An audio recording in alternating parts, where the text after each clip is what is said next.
Topology optimization is a technique that allows an industrial designer to use the available design space as effectively as possible.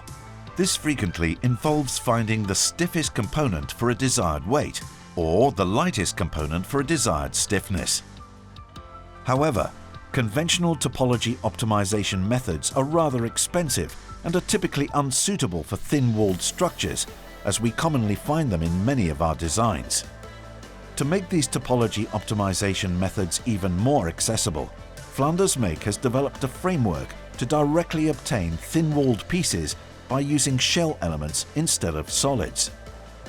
This leads to a very fast design convergence, as well as easy-to-manufacture designs using conventional production methods. In our approach, we can start from an arbitrary potential 3D geometry and find the best distribution of the thin-walled material.